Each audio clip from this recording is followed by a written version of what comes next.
여러분, 사울 우리가 묵상하고 있습니다. 사울은 다윗만큼이나 가치 있는 인물입니다. 다윗은 성공한 사람이고 사울은 실패한 것 같은데 뭐 이렇게 가치가 있냐, 동급으로 우리가 취급할 수가 있냐 이렇게 생각할지 모릅니다만 동급입니다. 동급. 인간적으로 보면 꼭 같습니다. 오히려 어떻게 보면 사울을 통해서 우리가 더 많은 걸 배울 수가 있습니다. 사울은 실패 케이스죠. 실패 케이스가 뭐리 중요하냐라고 생각할지 모르겠습니다만, 여러분, 저 인간은 다 실패한 자아상만을 갖고 있습니다. 다윗도 이 범죄에서 벗어나질 않습니다. 다윗도 실패한 인간입니다. 그리고 실패 케이스가 왜 중요하냐면은 한 사람의 실패는 전체의 실패고 전체의 실패는 한 사람의 실패로 이렇게 서로 맞물려 있습니다. 또 실패 케이스가 왜 중요하냐면은 실패 케이스를 인정해야만이, 우리가 그걸 경험해야만이, 그걸 인정해야만이 거듭난 새로운 자아상으로 나아갈 수 있기 때문에 이 실패 케이스가 반드시 있어야 됩니다. 이거 없이는 새로운 자아상으로 나아갈 수가 없습니다. 그래서 오늘 우리가 이 사울의 실패를 들여다보면서 또 은혜를 받을 수 있기를 바랍니다. 사울은 40세 왕이 됩니다. 왕이 되고 이 숫자가 학자들도 여기저기 따라서 조금 70인 여기 보면 좀 다르고 또 성경 번역본에 의해서 조금 달리게 돼 있습니다만, 요즘 우리 현대인 성경만 봐도 지금 이렇게 안 돼 있습니다. 조금 다른데 아무튼 중요한 건 아니고 40에 왕이 되고 그가 집권 2년 차의 일입니다. 오늘 본문입니다. 어떤 내용이냐면은 여러분 다 읽어서 아시겠지만 블레셋하고 전쟁을 벌립니다. 사울이 먼저 전쟁을 거는 겁니다. 사람을 불러가지고 3,000명, 아마 3,000명이 좀 더 나온 것 같죠. 이게 이제 일부는 돌려보내고, 아마 그게 기도원의 300용사에서 그냥 좀 이 상상을 했는지 모르겠습니다만, 아무튼 3,000명만 남기고 나머지는 돌려보내고 2,000은 자기가 인수하고 그 다음에 1,000명은 자기 아들 요나단이 지휘하도록 해서 기습 공격을 감행했습니다. 그랬더니 블레셋이 전면전으로 나왔습니다. 그냥 기습 공격을 하고, 근데 아마 이걸 의도했던 것 같습니다. 왜냐하면 암몬 전쟁 때 그런 일이 있었기 때문에. 그런데 블레셋이 의외로 그냥 크게 나왔습니다. 여러분, 저 블레셋의 전력을 한번 보실까요? 병거가 얼마나 되던가요? 3만. 그 다음에 이 마병, 이 병거를 몰 수 있는 이 마병, 아마 이게 이 말을 다루는 병사가 6천. 거기다 보병은 어느 정도입니까? 바다의 모래알처럼 많았더라. 헤아릴 수 없을 만큼 큰 부대가 동원이 됐습니다. 전면전으로 확전이 됐습니다. 그랬더니 사울이 아이고 이게 예상 밖인데 하고, 아마 또 아니면 이게 사울이 예상했을 수도 있습니다. 그래서 정군의 이제 모병을 이제 명령을 합니다. 정군 이 전 지역에 군사를 모집합니다. 그런데 이미 백성들이 전의를 상실해 버렸습니다. 블레셋의 군대를 들여다보고 전의를 상실했어요. 그래서 이 3,000명도 그냥 흩어져 가지고 다 도망을 가버리고, 여러분 아주 자세하게 기록이 되어 있는데 마치 짱뚱아, 이번에 우리 저 청도에 가니까 그 갯벌에 구멍이 숭숭숭숭 나 있어요. 이 무슨 구멍이지 하고 가만히 보니까 조용히 있으니까 짱뚱어가 설설설설 기어나오고, 또 다른 구멍에서는 개가 설설설 기어나오다가 인기척이 또 나면은 확 들어가고, 그래서 마치 꼭 개구멍에 숨듯이 그냥 모든 백성들이 숨어버리고 600명 정도만 남아있게 됐습니다. 절체절명의 위기. 지금 블레셋은 전 군이 동원이 돼서 지금 진격해 오고 작전을 착착 수행해 오고, 사울이 너무 다급해서 사무엘을 초청합니다. 그런데 사무엘이 약속한 시간에 오지를 않자 사람들은 막 흩어져 가고 다급해서 부득불 그가 그냥 제사를 지내고 맙니다. 아마 사울이 생각할 때 사무엘이 와서 제사를 지내주면 뭔가 좀 전세가 뒤집어지고 또 하나님이 도와줄 것 같은 생각이 들어서 그때서 사무엘을 초청을 했는데 오지 않자 자기가 대신 제사를 드리고 맙니다. 제사를 떡 드리고 나니까 사무엘이 도착이 됐어요. 그러면서 묻습니다. 왕이 지금 무슨 짓을 했냐? 했더니 사울이 당신을 기다리도 오진 않고 우리 군사들은 흩어져 가고 적은 지금 쏟아져 나오고 그래서 할 수 없이 기다리다 못해 내가 부득불 제사를 지냈다. 그랬더니 사무엘이 한마디 합니다. 당신은 끝났다. 하나님이 다른 사람을 세워놨다. 당신이 이러지 않았더라면 하면서 했던 이야기가 뭐죠? 당신이 망령되이 행하지 아니했더라면. 또 하나가 무슨 말입니까? 여러분 11절부터 15절까지 불순종하지 아니했더라면 불순종입니다. 당신은 여호와 하나님을 불순종했고 순종하지 않았고 망령되이 행동했다. 제사장만 드릴 수 있는 제사를 네가 대신 드렸다. 그리고는 당신은 끝났다. 다른 사람을 하나님께서 이미 세워놓으셨다 하고 그냥 가버립니다. 뒤도 안 돌아보고 가버립니다. 여러분 한번 생각을 해보십시오. 이 사무엘이 좀 너무했다는 생각이 안 듭니까? 사울이 조금 억울하다는 생각이 드시죠, 그렇죠? 와서 아이고 그랬군요. 그러면 안 되는데 하고 제사를 드려주든지 수습을 좀 해주면 좋으련만. 지금 전쟁은 벌어져 있는데 그 말로 하고 그냥 가버렸어요. 그런데 뭐 한 번 실수했다고 해서 당신 나라는 끝났다라고 이래버리면 되냐 이 말입니다. 그럼 왜 이럴 줄 알고 그럼 사울을 세우냐 이렇게 또 우리가 질문을 할 수도 있어요. 해도 좀 너무했다는 생각이 듭니다. 병사는 흩어지고 그럼 사무엘이 약속한 시간 내에 오든지 약속을 해놓고 자기가 약속을 어겼잖아요. 그리고 그게 한번 그렇게 망령된 일을 제사를 대신 지냈다고 이럴 수가 있냐. 다윗 경우 보십시오. 여러분 저 21장에 넘어가면은 놉 땅에 사울을 피해서 도망갔던 이 다윗이 배가 고파가지고 제사장들만 먹을 수 있는 진설병을 얻어다 가서 먹었어요. 아히멜렉이라는 사람이 또 주기도 해요. 그래 놓고 제사장만 그게 얼마나 심각한 일이든지 예수님도 그 본문을 그 사건을 인용을 했어요. 인용을 했습니다. 안식일 논쟁 때문에 인용을 하기는 합니다만 그런 일이 있는데 이 사울은 어떻게 이렇게 단판에 이렇게 끝을 내버릴 수가 있냐 이런 생각을 할 수가 있습니다. 이런 질문을 갖고 우리가 본문을 좀 들여다봐야 됩니다. 이 사건만 보면은 이해가 잘 안 되지만 전후 상황을 살피면 아하 이래서 사무엘이 냉정하게 저주를 하고 돌아섰구나. 아하 이 사건은 하나님이 우리에게 이런 계시를 이런 깨달음을 주시기 위해서 이 사건을 지금 하나님이 관여하시는구나 하는 걸 정리할 수가 있습니다. 이런 먼저 이 사건 전의 사항들을 한번 정리해 볼 필요가 있습니다. 어디로부터 시작이 됩니까? 백성들이 왕을 요구하는 데서부터 시작이 됩니다. 백성들이 왕을 요구해요. 근데 사무엘이 반대합니다. 무슨 왕이냐? 하나님이 계시는데 무슨 왕이 필요하냐?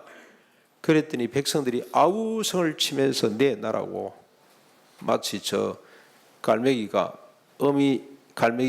고기 하나 먹은 거 생선 하나 집어 먹은 거 내 나라고 그냥 내 나라고 그러니까 결국 막 뱉어내던데 그 꼴이 났어요. 그러면서 애들이 하는 말이 무슨 말을 했습니까? 우리도 주변의 나라들처럼 왕을 세워달라. 그러면 그 왕이 전쟁으로부터 우리를 구원해 줄 것이다. 주변에 보니까 왕이 있는 나라들은 잘 살거든요. 정치적으로, 경제적으로, 군사적으로 부강한 나라가 돼서 훨씬 잘 살아 보이니까 우리한테도 왕을 달라. 여러분 세속 사가들은 그 국가의 발전을 우리가 쭉 논할 때 기준이 뭡니까? 강력한 중앙 집권 형태가 언제 나타났냐? 언제 어느 왕이 통일해서 강력한 왕권을 가지고 나라를 하나로 만들었냐? 그걸 가장 중요한 순간으로 보잖아요. 그렇죠? 꼭 같습니다. 우리에게도 왕을 주어서 우리로 하여금 행복하게 살도록 우리로 하여금 전쟁 치르지 않도록 해 주십시오 라고 왕을 요청을 했습니다. 그랬더니 사무엘이 한마디 합니다. 왕을 세워놓으면 그 왕이 너희들을 지켜줄 줄 아느냐? 아니다. 그 왕이 너희들의 자식들을 종으로 끌고 가고 군대로 끌고 갈 것이며 너희들의 재산을 빼앗아 갈 것이며 너희들에게 과중한 세금을 매길 것이다. 그렇게 경고를 했음에도 불구하고 안 된다 내놔라. 그러니 하나님이 허락을 했습니다. 사무엘아, 왕 세워라. 그들이 너를 지금 배반하는 것이 아니고 나를 배반한다. 그러면서 주님이 한 말씀 하신 것 지난번에 여러분 봤습니다. 뭐라 그럽니까? 출애굽부터 지금까지 한 번도 이 백성이 나를 섬긴 적이 없다. 일마다 나를 찾은 것이 아니고 해상 우상들을 찾았다. 나를 섬긴 적이 없다. 왕 세워버리라. 세워줘라. 그래서 왕을 세우는데 세우는 과정이 눈물겹습니다. 어떤 사람을 세웁니까? 사울을 세우잖아요. 왜 사울을 세웠습니까? 사울이라는 인물이 대단합니다. 키가 보통 사람 어깨 위에 하나 더 있습니다. 키가 커서요. 근데 그 정도 가지고는 아닙니다. 자기 아버지가 암나귀를 잃어버려가지고 찾아오라 그랬더니 종을 하나 데리고 산을 하나 데리고 맨날 매체를 찾으러 돌아다닙니다. 지금으로 우리로 치면 도 경계를 넘어갑니다. 그 한 마리 찾으려고 저 같으면 그냥 나가서 한 2시간 찾다가 아버지 없는데요? 이러고 들어왔을 것 같은데 이 사울은 맨날 며칠 다니다가 그만큼 효심이 뛰어나고 성실한 인간입니다. 그런데 여러분 효심이 아무리 뛰어나고 성실해도 둔하면 그건 또 문제가 돼요. 그런데 얼마나 지혜로운지 보십시오. 그렇게 돌아다니다가 가만히 생각해 보니까 아버지가 암나기보다도 자기를 더 걱정할 것 같거든요. 예? 야 돌아가자. 우리 아버지가 암나기는 고사하고 우리를 더 염려할 것 같다. 짐승은 짐승인데 자식이 지금 안 들어오니까 얼마나 고사해. 얼마나 지혜롭습니까? 돌아가는데 자기 종이 뭐라고 합니까? 여기에 유명한 선지자가 있는데 그 사람한테 가서 물어보면 이 사람이 가르쳐 줄 것 같다. 제안을 했어요. 그랬더니 그걸 수용을 합니다. 개방적인 사람이에요. 야, 무슨 소리야? 그래, 가자. 이게 아니고, 그래? 네 말이 맞네. 한번 물어볼까? 근데 가다가 또 뭘 합니까? 야, 선자를 만나러 가면서 빈손으로 가도 되겠냐? 무슨 예물이라도 들고 와야지. 얼마나 사람이 된 사람인지 몰라요. 그랬더니 종이 우리한테 조금 여비 좀 남은 것이 있다. 가자, 됐다. 근데 가는데 어디서 만날 거예요? 물길로 나온 아가씨들한테 물어봅니다. 이런 사람 선지자가 있다는데 너희들 반열했더니 그 사람들이 조금 전에 통과했습니다. 올라가면 금방 만날 수 있을 것입니다. 정보 수집 능력도 있어요. 그게 그냥 요즘으로 치면 누구 같겠습니까? 둘의 괴로 치면 누구 같겠습니까? 저를 닮았다고요? 저는 키가 작아서 안 돼요. 정말로 난 사람입니다. 난 사람. 하나 부족함이 없습니다. 완벽한 사람을 뽑았습니다. 그런데 이 사울이 자기가 너무 겸손해. 거기다가 겸손까지도 해요. 나는 베냐민 집하고 그 중에서도 가장 작은 집안인데 근데 자기 아버지가 어떻습니까? 자기 아버지 기스가 유력한 인사입니다. 집안도 좋습니다. 집안도. 키도 크고 집안도 좋고 지혜롭고 성실하고 리더십이고 있고 수용적이고 얼마나 뛰어난지 몰라요.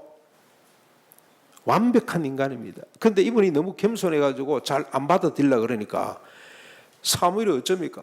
모든 지파별로 1000명씩 다 나오더라. 12지파가 나왔어요. 베냐민 레위 지파는 뺐겠죠. 12지파가 나왔어요. 그리고 그 중에서 베냐민 지파가 뽑히고 그 중에서도 사울 집안이 뽑히고 그 중에 사울이 딱 뽑혔어요. 그 과정을 통해서 보여줍니다. 하나님이 너를 세운다는 거 보여줘요. 그래도 사람들이 지지를 안 하고 사울이 잘 감당을 못하니까 그래놓고 기름을 부었는데 라마에서 기름을 부었는데도 백성들이 지지를 안 했어요. 근데 하나님이 전쟁을 하나 동원을 하셨어요. 암몬이 쳐들어옵니다. 그래가지고는 암몬이 어느 지역입니다. 그 지역 사람들 좀 눈을 뽑아야 되겠다. 오른쪽 눈을 뽑아야 내가 너희들하고 화친을 맺을 것이다. 스스로 종이 되겠다 그래도 우리가 지금 당신 종이 될 테니까 우리를 그냥 받아주십시오. 그래도 아니다. 내가 이놈들아 너희들의 오는 눈을 다 빼고 그리고 종으로 받겠다. 그래서 사울에게 사람을 보내서 울고불고 야단이 났습니다. 사울이 밭에서 돌아오다가 우는 걸 듣고는 하나님의 영이 그를 감동해가지고 그냥 소를 잡아서 가을 떠서 전국에다 보내가지고 동원을 합니다. 그랬더니 33만의 군사가 동원이 됐어요. 그래서 전쟁을 치르고 평화를, 아모리 족속하고는 평화 조약을 맺고, 그때 이 사울을 반대했던 사람을 죽이려고 그랬습니다. 저가 뭔데 우리를 구원할 수 있는, 저기 뭔데 뭐 자격도 없는 사람 왕으로 삼으면 이렇게 정치적으로 반대하는 사람을 죽이려고 할 때 사울이 그러지 말아라. 하나님이 오늘 우리에게 주신 성린이 받아들이자. 딱 그 순간을 놓치지 않고 사무엘이 길갈로 데리고 와서 이제는 대관식을 치릅니다. 그야말로 명실상부한 이스라엘 왕으로 세워줬습니다. 그러고 난 뒤 2년의 시간이 지났어요. 그런데 변한 건 아무것도 없습니다. 2년 동안에 뭐 변화된 거 아무것도 없어요. 여러분, 저 백성들의 기대치가 있었겠죠. 왕을 세웠는데 왕이 뭔가를 해줘야 될 텐데, 암몬도 제압했고 저 왕이 뭔가를 할 것 같은데. 근데 그때 상황이 어떠냐면은, 여러분, 블레셋은 이미 철제 무기를 갖고 있었어요. 모든 군사가 철제 무기를 가지고 무장을 하고 철제 시대가 됐는데, 철기 시대가 됐는데, 여기 이스라엘 백성들은 아직 철기 문화에 들어가지를 못했던 것 같아요. 이 블레셋이 철공 기술을 철기를 다룰 수 있는 기술자를 전부 다 빼앗아 가지고 철공을 다룰 수 있는 사람이 없어요. 그래서 그 많은 군사 가운데 딱 두 사람만 철제 무기를 갖고 있습니다. 누가 갖고 있었습니까? 사울하고 그 아들 요나단만 갖고 있었어요. 나머지는 아마 청동기 무기를 들고 있었다, 이렇게 보시면 되겠죠. 그런데 백성들이, 일반 농기구는 철기들이 들어있는데 이게 무뎌지면은 어디 올라가서 수리를 해와야 됩니까? 블레셋에 올라가서 수리를 해와야 돼요. 그만큼 경제적으로, 정치적으로, 군사적으로 뒤졌다고 보시면 됩니다. 그래서 늘 블레셋의 위협 가운데 산다고 보시면 돼요. 그런데 변한 게 아무것도 없어요. 백성들의 기대치는 높아지고, 사울도 자신의 존재감을 드러내고 싶은 아마 이런 생각이 있었을 겁니다. 이해가 잘 안 되시면 김정은이를 보면 됩니다. 김정은이가 지금 공산당 대회를 했습니다. 그렇죠? 30몇 년 만에 했어요. 자기 아버지도 못했던 거 했어요. 왜 그런 걸 합니까? 자기를 자꾸 과시하고 싶어서 핵무기 만들었습니다. 핵무기 실험도 했습니다. 중국이 그렇게 반대하는데도 불구하고 앞으로 또 할 수 있다 그럽니다. 계속합니다. 뭘 위해서? 자기의 존재감을 자꾸 드러내있대요. 백성들이 기대할 거 아닙니까? 그래서 자기 할아버지처럼 뿔테 안경도 쓰고 넥타이도 메고 자기 할아버지처럼 배도 튀어나오도록 만들고 자꾸, 왜냐하면 자기 할아버지에 대한 존경심은 북한 주민들 속에 그건 상상을 초월합니다. 우리가 북한을 잘 몰라서 그렇지 얼마나 김일성을 존경하는지 모릅니다. 자기 할아버지만큼 높아지고 싶은, 그래야 백성들을 사로잡을 수가 있고 백성들을 영도할 수 있기 때문에 뭔가 자기 존재감을 자꾸 드러내고 싶어가지고 이 친구가 자꾸 뭘 하는 것처럼, 꾸미는 것처럼. 그래서 여러분 70일 무슨 고난 행군도 하고 댐도 맞고 야단 법석을 떨잖아요. 그런데 댐이 물이 줄줄 새고, 그처럼 사울도 조급해졌습니다. 뭔가 자신의 존재감을 보이고 싶어서, 자기가 뭔가를 보여주고 싶어서 전쟁을 벌였는데 예상 밖이었습니다. 상상하고 거꾸로 갔습니다. 여러분, 이 과정을 한번 살펴보면 사울은 하나님께 물은 적이 없습니다. 하나님, 전쟁을 할까요? 하나님, 우리 상황이 이런데 하나님 어떻게 말씀을 좀 해 주십시오. 우리가 이렇게 지금 철제 무기도 없이 이렇게 사는 것이 주님의 뜻에 맞습니까? 하고 주님께 물어야 되는데 그런 흔적이 아무리 찾아봐도 없습니다. 기록도 짧습니다만 그런 흔적이 없습니다. 묻지 않았습니다. 자기가 생각하고 계산했습니다. 심지어 하나님을 어떻게 자기 도구로 씁니다. 도구로. 사무엘 와서 제사 한번 드려주면 이길 것처럼 생각을 했습니다. 묻지 않아요. 다윗하고 다른 점입니다. 똑같은 케이스 같습니다만 다윗은 만약에 다윗이 이런 상황에 맞닥뜨리면 어떻게 했겠습니까? 하나님, 저 블레셋을 언제까지 저렇게 두시렵니까? 우리를 조롱하고 우리를 압제하고 백성들이 무딘 도끼 하나 갈로도 블레셋으로 올라가야 되는 이런 상황을 주님 보고만 계시렵니까? 하고 먼저 주님 앞에 무릎을 꿇고 물었을 겁니다. 그래서 사무엘이 너는 끝났다라고 한 것이 단순하게 제사 대신 드렸다고 아니고 불순종입니다. 불순종. 불순종은 뭡니까? 안 들었다는 뜻보다도 자기가 주체적으로 생각을 하고 자기가 판단을 하고 하나님을 자기 도구 정도로만 생각을 했던 이게 문제였어요. 이게. 그런데 이게 안 변할 줄 알았기 때문에 사울에게는 그걸 바꿀 만한 마음이 없다는 것을 압니다. 왜 아냐? 여러분 저 뒤후 배경을 보면 압니다. 사무엘이 와서 이렇게 저주를 했잖아요. 당신 끝났다고 했잖아요. 그러면 어떻게 해야 됩니까? 바리가정이를 잡고 못 갑니다. 마치 야곱처럼 약복강가 야곱처럼 천사를 붙들고 오늘 나를 축복해 주기 전에는 못 갑니다. 이렇게 해야 되는데 사울은 그렇게 안 했어요. 그렇게 안 했습니다. 그냥 가도록 내버려 둡니다. 그게 뭐 중요하냐? 내가 잘하면 되지. 아마 그런 생각을 했던 모양입니다. 그래 놓고 뭘 하냐면 여러분 저 14장 3절 한번 보십시오. 돌아가고 난 뒤에 뭘 하는지 한번 보십시오. 14장 3절 아이야는 예봇을 입고 거기 있었으니 그가 이가봇의 형제 아히투베의 아들이었더라. 이게 지금 제사장 중에 한 사람을 예봇을 입혀가지고 자기 옆에 두고 있는 겁니다. 그렇죠? 그 다음 나중에는 언약궤를 가져오도록 해요. 그런데 요나단이 들어가서 요나단은 전혀 다른 인물입니다. 요나단이 두 사람 자기 몸종, 자기 무기를 들고 있는 이 부관이죠. 부관하고 둘이 올라가서 전쟁을 치릅니다. 뭐 때문에 올라갑니까? 그것도 요새 바이틈 요새를 기어서 올라가요. 하나님이 저들을 우리에게 붙여주시면 이길 수가 있다는 믿음 때문에 올라갑니다. 그래서 전세가 뒤집혀졌어요. 요나단 한 사람 때문에 전세가 뒤집혀졌는데 자기가 이기고 있거든. 그랬더니 필요 없다. 가라. 벗겨도 언약궤도 필요 없고 예봇도 필요 없고 다 가라. 그러고는 이 양반이 용기 100배 가지고 오늘 저녁 해지기 전까지 블레셋을 다 잡아라. 아무도 밥 못 먹는다. 그러고 하다가 그 소리를 못 들은 자기 아들이 그냥 너무 시장해가지고 새벽부터 전쟁을 치렀으면 얼마나 시장했겠습니까? 야생 꿀을 찍어서 먹고는 눈이 띄어졌더라. 기력을 회복해서 전쟁을 할 수가 있었는데 그 아들을 죽일 뻔했어요. 백성들이 예언해가지고 그 아들을 살려야 돼요. 가만히 그대로 내버려 두면 하나님이 이걸 그냥 그대로 내버려 두면 사울은 백성들을 다 죽일 수 있는 사람입니다. 자기 아들부터 죽일 수 있는 이런 짓을 그 이후에도 반복해서 하고 있습니다.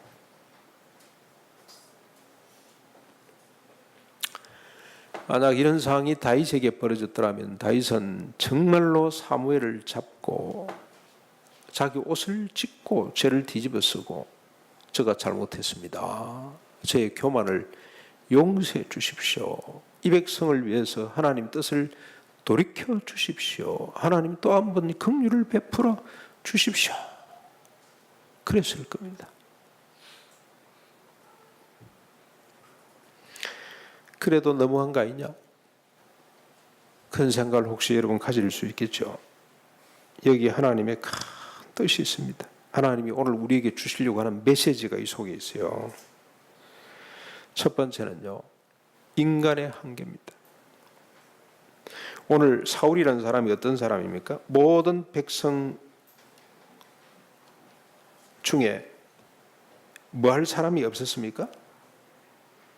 뭐 할 사람이 없었죠? 사울이 어떤 사람입니까? 모든 백성 중에 짝할 만한 사람이 없었어요. 짝할 만한 사람. 이 사울하고 견줄 만한 인간이 없습니다. 그런데 오늘 하나님께서 우리에게 보여주시려고 하는 사인 메시지가 뭐냐면은 모든 인간 중에 뛰어난 인간, 모든 인간들 가운데 짝할 만한 사람이 없을 만큼 뛰어나고 모든 백성이 만세라고 부를 수 있는 사람도 2년 만에 바닥이 난다는 걸 보여주는 겁니다. 2년 만에 끝난다. 그걸 지금 하나님께서 우리에게 보여주시려고 이 사건을 자세히 기록을 했습니다. 그걸 보여주시려고 하나님께서 사울을 허락했을지도 모릅니다. 그래, 너희들 왕을 한번 세봐라. 그 왕이 너희들을 지켜주고 너희들을 복되게 하는지 한번 해봐라. 2년 만에 자기 아들을 죽일 수밖에 없는 것이 이게 인간입니다. 인간의 실존입니다. 이걸 보여주는 것이 오늘 이 성경의 핵심 내용입니다. 지금 맨부크상을 받은 한강시, 여러분 뭘로 받았습니까? 채식주의자. 10년 전에 나온 책이랍니다. 혹시 보셨습니까? 소설의 핵심 내용이 뭔지 아십니까? 이제 맨부크상이 어느 정도로 영광스러운지 아시죠? 그렇죠? 3대 상 가운데 하나입니다. 그렇죠? 노벨 평화상만큼 높은 권위가 있는 상입니다. 근데 이 한강시 이 채식주의자를 뽑은 이유가 있습니다. 그 핵심 내용이 뭐냐면은 인간의 폭력성입니다. 폭력성. 영희라는 주인공이 나옵니다. 영희를 둘러싸고 있는 아버지, 어머니, 그리고 남편, 그리고 형부, 심지어는 언니까지 포함해서, 심지어는 자기 자신까지를 포함해서 폭력적입니다. 얼마나 인간이 폭력적인지 자꾸 이제 환상적이죠. 꿈을 통해서 자기 어릴 때 그 기억들이 꿈을 통해서 자꾸 이제 계시가 되는데, 그래서 이분이 남을 공격하기 싫어서 채식주의자가 됐다가 나중에는 나무가 되고 싶어하는 사람입니다. 근데 그걸 아무도 이해를 못합니다. 거기다 시스템까지 동원을 해서 이 사람을 폭력으로 다룹니다.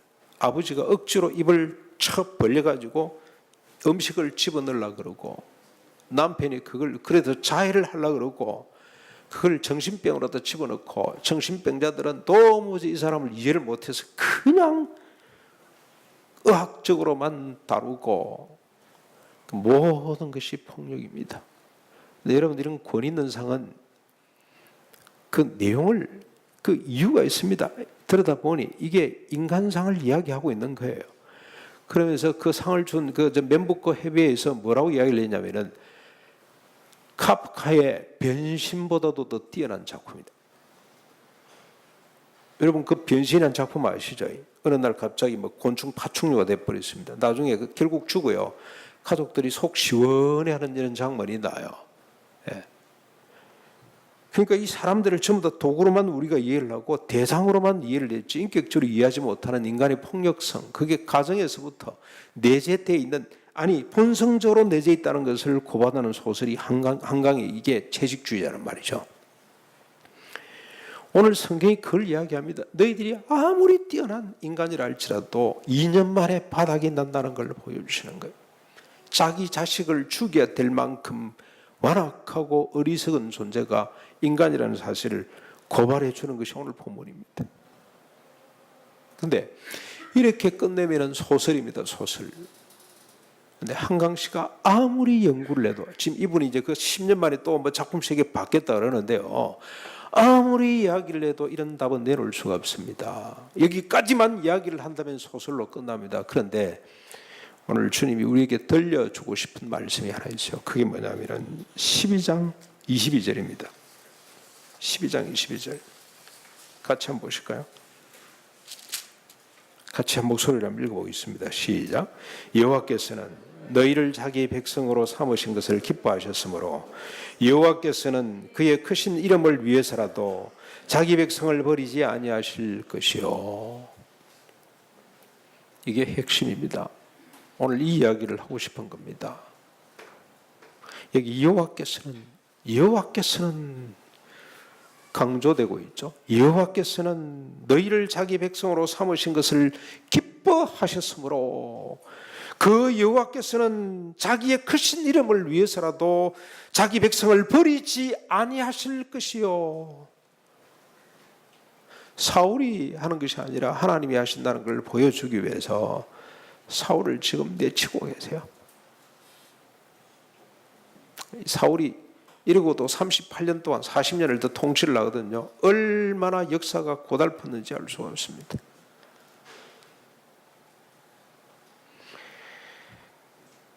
하나님이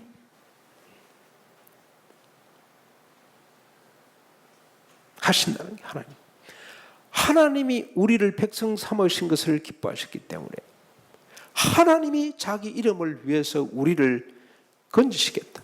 우리를 끌고 가시겠다. 인간은 네 자신들은 어떻습니까? 우리 자아상은 아무리 훌륭해도 2년만 지나면 바닥 날 수밖에 없는, 지 자식을 잡아먹을 수밖에 없는 이런 흠하고 완악하고 무능한 존재지만 하나님이 그 백성을 사랑하셔서 하나님이 자기 이름을 위해 끌고 가시겠다는 거 아닙니까? 그래서 우리의 소망은 모든 백성 중에 짝할 리가 없는 인간적인 완벽함이 있지 않습니다. 오직 여호와께서 자기 백성을 삼으신 것을 기뻐하셔서 그 크신 이름을 위해 여호와께서 자기 백성을 버리지 아니하시고 이끌어 가신다는, 이게 우리 소망입니다. 이를 가장 잘 알았던 인간이 다윗입니다. 꼭 같습니다. 어떻게 보면 사울보다 더 야비하고 음침합니다. 사울은 이집까지는 안 했어요. 근데 다윗은 다 바세바를 취하고는 어떡합니까? 임신을 했어요. 이걸 그냥 완전 범죄로 끌고 가기 위해서 우리아를 불러가지고 집에 가서 하룻밤 자고 가라고. 그런데 우리아가 충직한 이 우리아가 내 병사들이 지금 전쟁통인데 내가 어떻게 하룻밤 자고 갈 수 있는, 바로 가버린단 말이에요. 또 불렀어요. 이제는 술을 징땅 먹여가지고 술기운에 들어가 자도록 만드는데 또 가버린단 말이지. 그랬더니 요압한테 편지를 보냈습니다. 제일 앞에 보내서 일시에 퇴각을 해가지고 죽이라. 우리야만 죽는 것이 아니고 수많은 병사들이 함께 따라 죽였습니다. 완전 범죄입니다. 완전 범죄. 사울은 그 정도는 아니었어요. 엄침하기 짝이 없는 사람입니다. 그런데도 하나님께서 그 위를 영원토록 보존하도록 만드신 이유가 뭐냐? 하나님, 나는 이 모양 이 꼴이지만 주님이 나를 사랑하시고 기뻐하셔서 당신의 이름을 위하여 나에게 세우신 언약 나를 내치지 아니하시고 이끌어 가십니다는 사실을 알았기 때문에 하나님이 다윗을 그토록 사랑했습니다. 그래서 그는 이렇게 시를 써서 노래했잖아요. 하나님이여 사하고 통회하는 마음을 주께서 멸시하지 아니하시리다. 주의 언택으로 시온의 선을 향하시고 예루살렘 성을 쌓으소서. 시온의 선을 향하고 예루살렘 성을 쌓는 분이 누굽니까? 주님이세요. 주님 자기가 쌓는다고 고백하지 않습니다. 나는 성을 허물 수밖에 없고 선을 망가뜨릴 수밖에 없는 인간입니다만 주님의 은혜로 이 성을 쌓아주시고 선을 행해 주십시오. 그때에 주께서 의로운 제사와 번제와 온전한 번제를 기뻐하시리니 그때 그들이 수소를 들고 주님 제단 앞에 갈 수가 있겠습니다. 자기 때는 안 된다는 걸 알고 있습니다. 메시아가 오셔서 건져주시는 날 우리 후손들은 수소를 들고 신령과 진정으로 예배하는 날이 오게 될 것입니다. 그때가 언제입니까? 예루살렘의 시온의 선을 베풀고 예루살렘 성을 다시 쌓아주실 때, 하나님이 메시아를 통해서 쌓아주실 때 그때 그 백성들이 신령과 진정으로 예배드리는 날이 오게 될 것이라는 걸 다윗은 알고 있었어요. 이 믿음을 꼭 같이 갖고 있었던 인간이 사마리아 여인입니다. 사마리아 여인.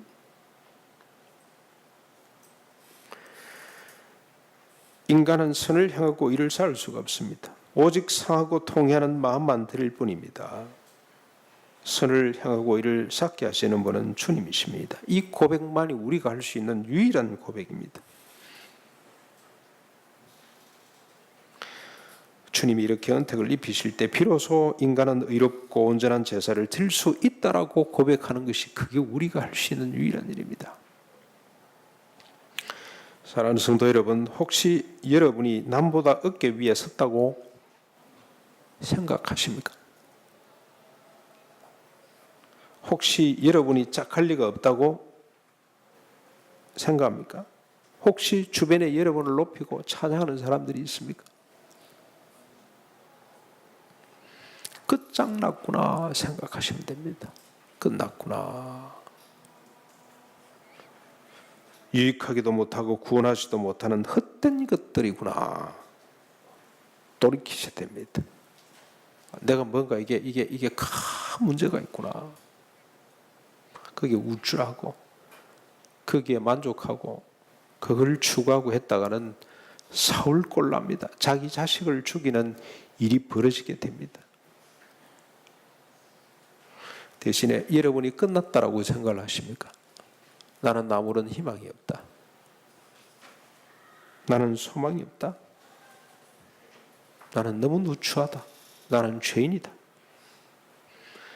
그렇다면 오히려 기뻐하고 소망을 가지십시오. 여호와께서는 너희를 자기 백성으로 삼으신 것을 기뻐하셨으므로 여호와께서는 그의 크신 이름을 위해서라도 자기 백성을 버리지 아니할 것이요 라는 이 말씀을 붙잡을 수 있기를 바랍니다. 네, 이 말씀을 붙잡는 것이 복입니다.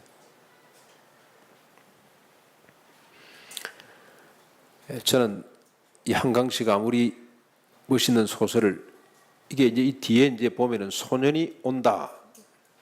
이게 이제 더 진보된 작품이라 그래요. 자기 말로 그걸 한번 보면 좋겠다. 이 소년이 어떤 소년인지 한번 볼 수 있겠다 하는 생각이 듭니다. 한강씨의 작품의 뿌리는 5.18입니다. 5.18. 강주 출신입니다. 어릴 때 5.18을 경험을 했습니다. 직접 보지는 못하고 아버지가 사다 준 사진첩을 가지고 큰 충격을 받고 그게 자기 작품의 뿌리가 됐습니다. 이걸 어떻게 극복하는지를 한번 볼 필요가 있습니다. 근데 아무리 인간이 철학을 동원하고 문학적 상상을 동원해도 방법이 없습니다. 거기입니다. 그거 의존했다가 또 다른 자식을 잡을 수가 있습니다. 우리의 소망은 주님께서 자기 이름을 위하여 우리를 이끌어 가신다는 겁니다. 그래서 사무엘처럼 우리 자신을 향해, 우리 주변을 향해, 특히 우리 자녀들, 다음 세대를 향해 이 믿음을 갖도록 쉬지 말고 기도해야 됩니다. 기도를 쉬는 것을 죄라고 그랬잖아요. 12장 23절에 기도를 쉬는 걸 죄라고 그랬어요. 기도해야 되고, 그 다음에 또 중요한 것은 이 선하고 이로운 길을 가르쳐야 됩니다. 12장 24절 말씀이죠. 그렇죠? 내가 가르치리라. 이 길을 가르치리라. 여호와께서 그의 백성을 위하여 행하신 그 큰 일을 생각하도록 가르치는 일이 우리가 해야 될 일입니다. 그런데 여호와께서 그의 백성을 위하여 행하신 큰 일이 뭡니까? 오늘 사무엘은 이렇게 표현을 했습니다만 여러분, 이 큰 일이 뭡니까? 여호와께서 그의 백성을 위하여 행하신 큰 일이 무엇이든가요? 우리를 불러내시고 예수 그리스도의 피로 우리의 모든 죄를 깨끗이 도말해 주시고 과거, 현재, 미래 모든 죄를 주님께서는 기억조차도 아니하시고, 이게 큰일입니다. 진홍같이 붉을지라도 흰 눈처럼 양털처럼 희게 만들어 주시겠다. 뭘로 그렇게 한다고요? 우리가 수도 고행을 통해서 아닙니다. 불교 신자들은 보니까 100대 내가 한번 악을 향하면 100가지 선을 향하면 그게 지워진다 그러는데 아니요, 안 지워집니다.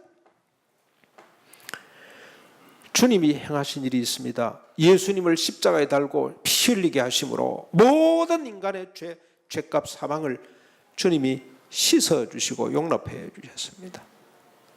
그뿐만이 아닙니다.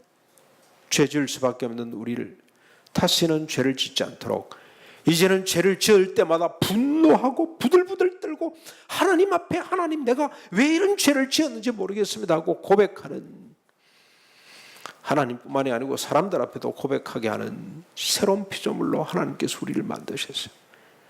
새로운 피조물이라고 여러분 죄를 무조건 안 짓는 거 아닙니다. 죄를 지을 수가 있습니다. 그런데 죄를 짓고 난 뒤가 중요합니다. 부들부들 떨면서 하나님 내가 이런 실수를 저질렀습니다. 자기 체면 모든 것 다 내던지고 죄를 짓는다는 것 때문에 슬퍼서 탄식하게 되고, 그러다가 성령님을 사모하고 성령님의 도우심으로 그것마저도 초월해내고, 그래서 아름다운 공동체를 만들고 세상과 다른 공동체를 만들고 그 공동체를 통해 이 땅 위에 복을 끼치고, 이게 바로 하나님이 하신 큰일입니다. 십자가, 부활, 성령, 교회, 섬김, 천국, 이게 하나님이 행하신 큰일입니다. 이 일을 계속해서 가르쳐야 됩니다. 얘야, 내 모든 죄는 예수 그리스도의 피로 깨끗이 도말되었단다. 얘야, 너는 이제 새로운 피조물이 됐단다. 더 이상 죄에게 끌려다니서는 안 되는 새로운 피조물이 됐단다. 그리고 끌려다닐 때마다 야, 내가 왜 이런가 하는 탄식이 나오고, 하나님의 용서를 또 경험하고 성령님의 도움을 요청하게 되고, 그래서 거룩하고 깨끗하게 살 뿐만이 아니라 다시는 자기 자신을 위해 살지 않고 오로지 그리스도만을 위해서 사는 뜻을 세우는, 여러분들이 청년들 뜻을 세워야 돼요. 뜻, 입지라고 그래요. 입지. 하나님의 나라와 하나님의 영광을 위해서 살리라, 그 뜻을 세워야 되는데 아무나 그 뜻을 세우냐? 절대 못 세웁니다. 사울 같은 인간 보십시오. 뜻을 못 세워요. 기껏해야 자기 존재감 정도밖에 못 세웁니다. 다윗은 뜻을 세웠습니다. 하나님의 은혜, 하나님이 부르심을 생각하면서 뜻을 세웁니다. 그게 우리가 가르쳐야 될 일입니다. 그리고 이대로 살아가도록 자식들을 위해 기도해야 됩니다. 이 은혜, 이 의와 이 진리 가운데 살도록 계속해서 깨어서 기도해야 됩니다. 기도를 쉬는 것은 범죄입니다. 범죄. 그래서 여러분 토요일 날 다 나오십시오. 평일은 나오라고 말래 못하겠어요. 이러면 안 되는데 새벽 기도 나오십시오. 토요일은 우리 자녀들을 위해서 기도하는 날. 토요일은 직장 안 가잖아요. 주님 위해서 좀 시간 바치면 어디 덧납니까? 수요일은 대신 여러분 저 둘의 모임 더 잘하면 더 좋겠다는 생각이 듭니다만, 토요일 아침은 좀 나와서 기도하십시다. 자식들을 위해서 기도하고, 우리 교회 다음 세대를 위해서 기도하고, 맨날 구호만 있을 것이 아니라 기도하고, 좀 멀리서도 와서 기도하고, 하나님, 이 자식들 이 험난한 세상 가운데 하나님의 자녀로 하나님의 의와 은혜 가운데 살아갈 수 있도록 주님이 당신의 이름을 위해서 행하신 큰 일을 깨닫고 살아갈 수 있도록 해 주십시오. 기도할 수 있기를 바랍니다. 안 그러면은 교회로 오는 것이 아니고 전부 다 이게 한강시 작품 세계로 다 빠져들 겁니다. 앉았을 때나 섰을 때나 기도하고 하나님의 은혜를 가르칠 수 있는 우리가 될 수 있기를, 오늘 이 시간 주님의 부름에 응답할 수 있기를 간절히 축원합니다. 우리 같이 한번 말씀을 생각하면서 잠시 기도하는 시간을 갖겠습니다.